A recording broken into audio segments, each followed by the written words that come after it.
Yooka-Laylee is a game that I've thoroughly enjoyed, beating it 100% 3 times both on the Switch and on the PC, currently on my 4th playthrough on that because of streaming. So, when the developer, Playtonic Games, announced a new game, going from the 3D collectathon style to the Donkey Kong Country 2D platformers kind, I was once again hyped for what they had in the oven. And now that I have it in my hand, or more specifically on my PC, I am happy to say that Yooka-Laylee and the Impossible Lair is so much fun. Story is pretty simple here. Capital B, villain of the first game, has started to take over the royal kingdom from Queen Phoebe. So Yooka and Laylee have to do everything in their power to regain Her Highness's battalion to stand a chance in the Impossible Lair.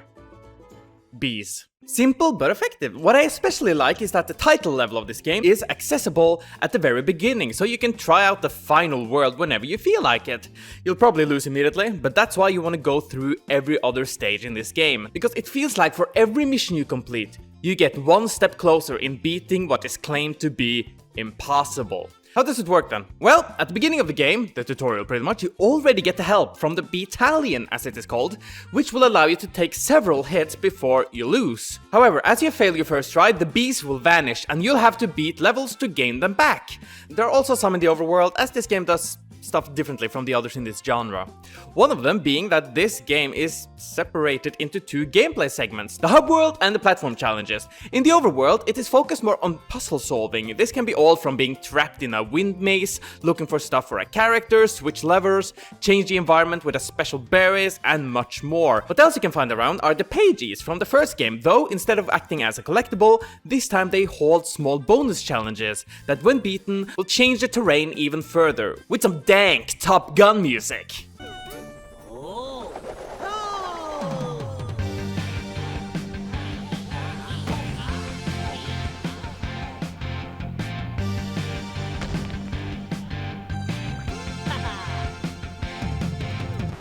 The world will not fully be open at the beginning though, as Trouser the Trouser Snake will have some paywalls that you need to pay with twit coins that can be found in levels, which will make a great segue into the main meat of the game, the books. So, like every typical 2D platformer, the stages can vary in many ways. It can be everything from being just a pure platforming experience at your own pace and rhythm, sometimes the level will require you to find objects to open the way further in, or it can be fully controlled by the developers, like having you slide down a slope or a vine, being stuck on a wall that will move slowly, etc.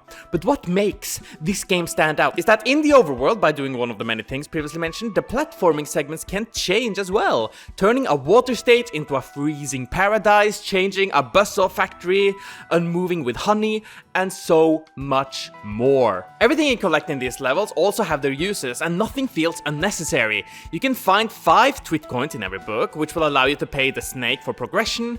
The battalion member can be found at the end of the stage, or sometimes by finding a secret exit to a hidden bee in the overworld, which will of course help you in the final stage. And finally, the most common collectible, the quills, which can open some chests or pay for the tonics that you found lying around. Oh yeah, I forgot about those.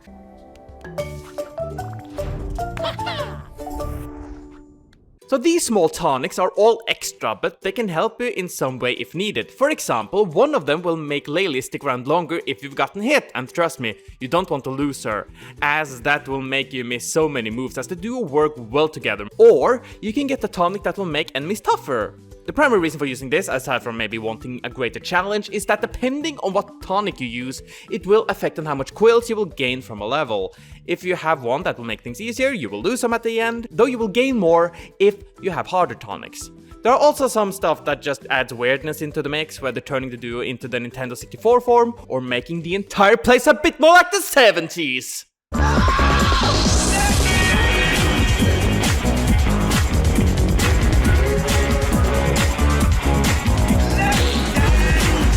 I guess it's important to go a bit into the gameplay itself. You have the typical run, jump, crouch and dash of course, but while having Laylee around, as you can lose her if you get hit, you will also get a mid-air spin and a down-air slam. You can also use Yooka's tongue to grab and hold certain items like keys or bombs to explode hidden access area. There are some other abilities you can gain from tonics, but those are fully optional.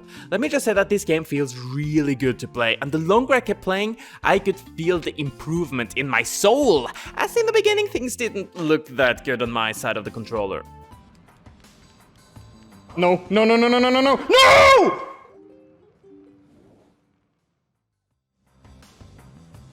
Okay, well, now Laylee, that makes it easier. You know what? Why do I talk? Can somebody just tell me why I talk? But if there's one thing that kept my mind cool, it was the music. This soundtrack is absolutely amazing. It's been a while since I've played such a quick-paced game that I just stopped playing to listen to the themes. The composers, Matt Griffin, David Wise, Grant Kirkhope, and Dan Murdoch truly did a fantastic job, and I'm so happy that I own these tunes now. The visual presentation is also top-notch. Sure, you can look at Topical Freeze and you can see that it's, you know, better fidelity-wise, but what makes Yooka-Laylee's game stand out is that when you change the properties of a stage, it just creates more variety and, you know, it's a feast to your eyes. Design itself, it's also wonderful. Queen Phoebe is a great new character introduced into the Playtonic world, even if bees aren't the most adored species out there.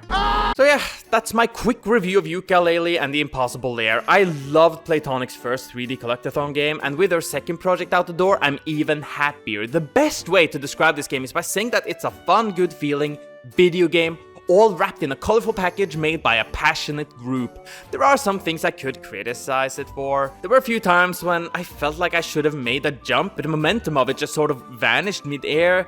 The trouser paywalls feels like it's there instead of bosses, which it's a shame as we pretty much only have one.